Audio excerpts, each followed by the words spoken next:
Agora, Lisiane, o que a gente percebe do bullying também é que ele ataca certos padrões, né? O ser humano é um ser tão dinâmico, mas ao mesmo tempo ele é tão preso a certos padrões, né? Ou porque aquela pessoa está um pouquinho acima do peso, ou porque aquela pessoa é muito magra, ou porque aquela pessoa ouve rock and roll, ou porque tem o cabelo vermelho. De onde é que vem isso? Isso vem da própria infância mesmo, das crianças não se sentem à vontade com crianças diferentes, ou isso vem da sociedade que vai impondo esses padrões e eles vão tendo aquilo como verdade? Né? Nós não somos separados da sociedade, né? O ser humano é um ser social por natureza. Então, a gente sofre total influência dos mecanismos sociais, né? A Ariane estava trazendo agora há pouco a questão da ditadura da beleza, né? Que é algo que faz parte da nossa sociedade. Mas, além da ditadura da beleza, a gente tem muita dificuldade de lidar com a diferença. Então, qualquer característica que torna aquela pessoa um pouco mais diferente daquilo que seria o padrão, né? Aquilo que seria o normal em relação a uma norma, né? Então, qualquer situação desviante é uma situação passível de ser reconhecida como uma situação de bullying, né? Então, desde situações físicas até a gente vê muito assim, as crianças que são muito estudiosas, né? Que são taxadas como CDFs. Enfim, são crianças que acabam também sofrendo bullying. Não é só uma característica física, né, que a torna, né? Então, qualquer característica que possa diferenciá-la de um certo grupo, porque é o grupo que faz, que de uma certa forma dita essas características, que claro, elas não vêm de qualquer lugar, elas vêm características que são da nossa sociedade, mas o grupo adota elas para utilizar como mecanismo de agressão, né? Agora, Ariane, você citou até que não teve que superar grandes barreiras porque você levou isso sempre numa boa, assim, né? Agora, para as pessoas que de repente estão na mesma situação que você, que de repente sofreram ou na idade adulta ainda sofrem algum tipo de preconceito, o que você diria, assim? Porque você está uma pessoa muito bem decidida, né? E inclusive participou de um concurso aí super importante aqui para nossa região. O que você diria, então, para essas pessoas que de repente não têm o mesmo estado de espírito, assim, de levar numa boa tudo isso? Olha, eu acho que pedir ajuda, né? Eu acho que o principal, quando a pessoa não tem forças para vencer os obstáculos sozinhos, né? Que ela peça ajuda, né? Que ela reconheça. Eu acho que o primeiro ponto é ter a humildade de reconhecer que não está conseguindo, né? Superar sozinha, e a humildade de procurar ajuda, né? Porque eu acho que se tu não consegue, não é vergonha para ninguém, né? Muitas pessoas acham, eu sofro bullying, então eu tenho que ficar em casa porque isso é vexatório, não pode ser assim, né? Toda pessoa é especial no seu jeito de ser, né? Seja ela gorda, seja ela magra, seja ela bonita, seja ela feia, seja ela pobre, seja ela rica, né?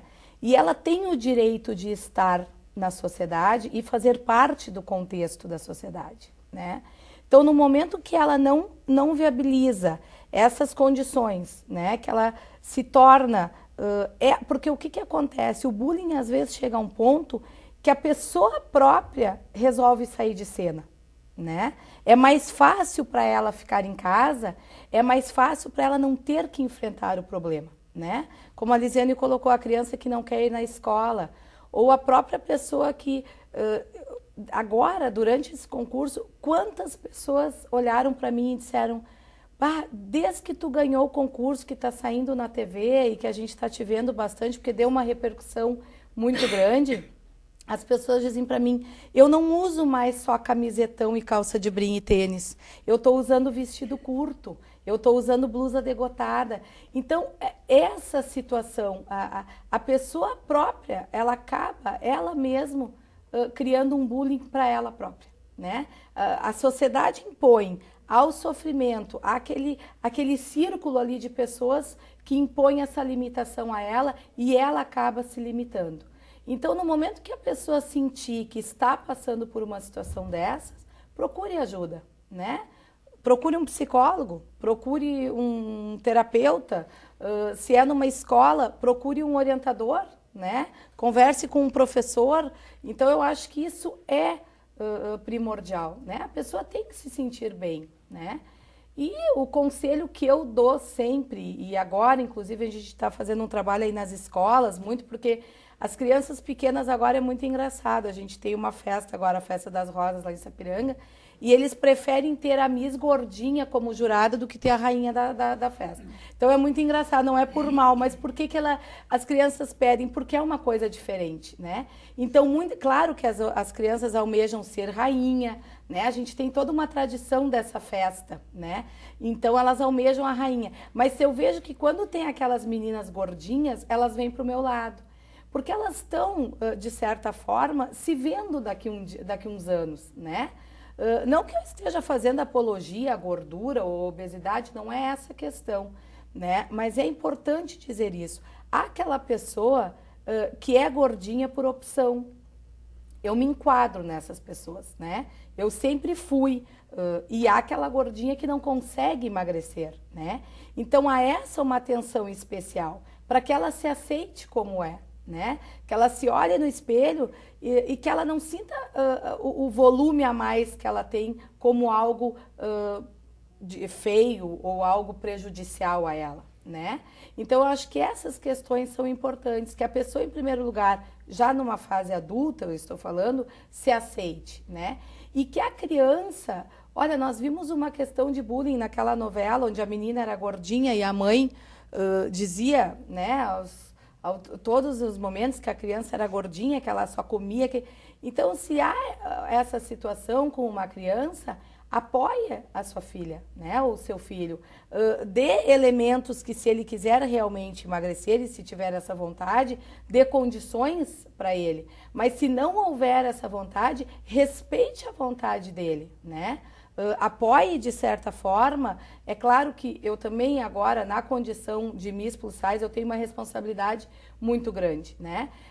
Eu estou representando um estado e eu estou representando várias pessoas que são obesas ou são plus size, né? E há uma preocupação, por quê?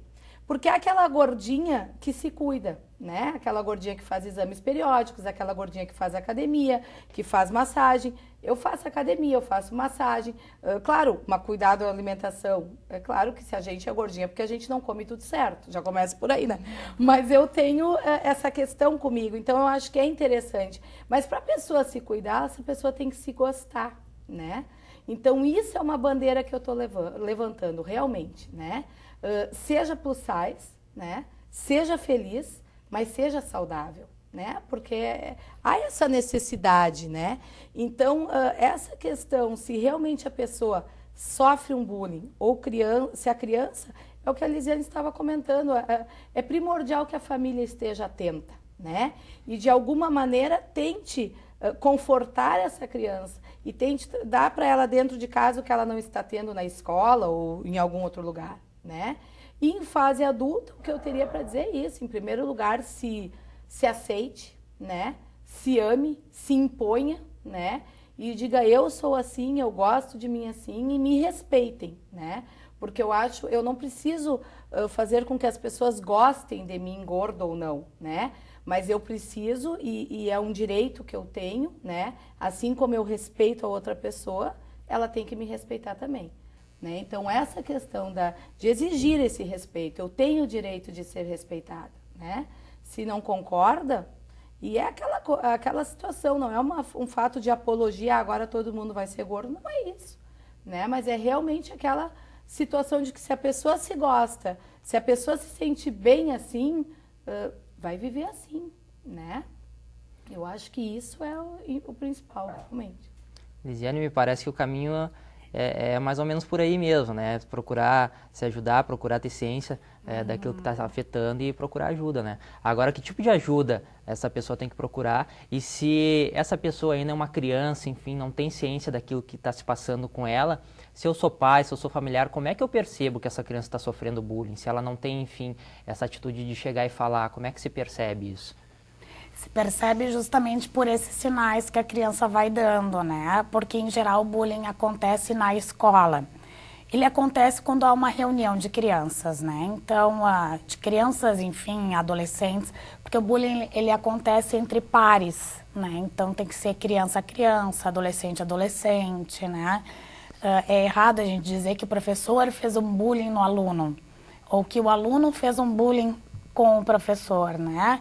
Existe uma relação de violência aí, mas não de bullying, porque bullying é só entre pares, né? Então, quando há uma reunião de crianças, pode ter certeza que ali vai ter alguma cena de violência ou uma cena de bullying, né? Então, a escola, de uma certa forma, é um lugar privilegiado para isso, né? Então, assim, a primeira coisa que os pais precisam fazer é conversar com essa equipe pedagógica da escola, com os professores, né? Tentar buscar fazer uma leitura disso que está acontecendo com essa criança. Por que ela não está querendo ir na escola?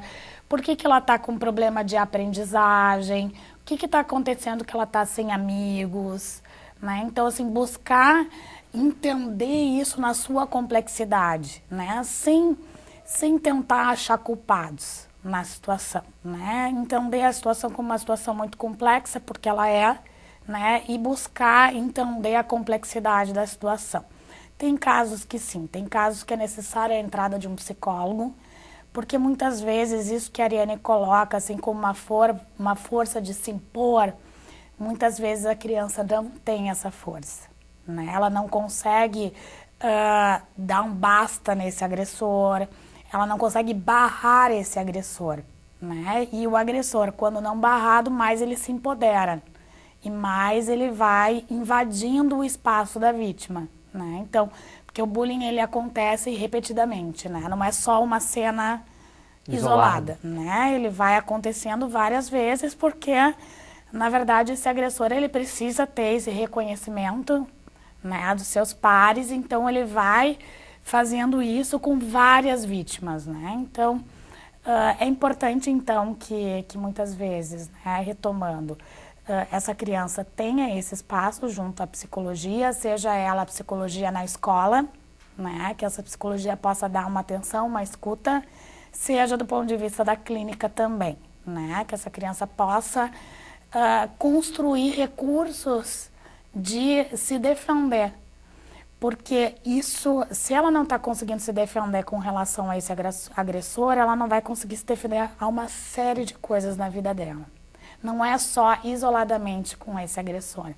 Então, isso já aponta que essa vítima precisa construir esses recursos para que ela saia dessa posição de vítima, né? Para que ela vire o jogo, né? Para que ela não se coloque nessa cena passivamente, para que ela barre essas situações, para que ela goste de si, né, para que ela consiga levantar a sua autoestima. Então, assim, é importante muitas vezes um trabalho nesse sentido. Ok, Lisiane, muito obrigado pelos seus esclarecimentos aqui. Tenho certeza que foi muito válido para quem está nos assistindo. Eu que agradeço. Ariane, muito obrigado também pela sua presença. Muito Parabéns obrigada. Aí, né, pelo título. Obrigada. E vem etapa nacional agora, né? Vem agora em março. Ok. Não sabemos ainda o lugar certo, está entre Brasília e São Paulo. Mas em março a etapa nacional. E se vencer a nacional, em maio a etapa mundial. Todo mundo na expectativa, então. E na torcida, na se torcida, eu espero. Com Obrigada. certeza. Ok, muito obrigado. Hoje nós vamos ficando por aqui. Muito obrigado pela sua companhia e até o próximo programa. Tchau!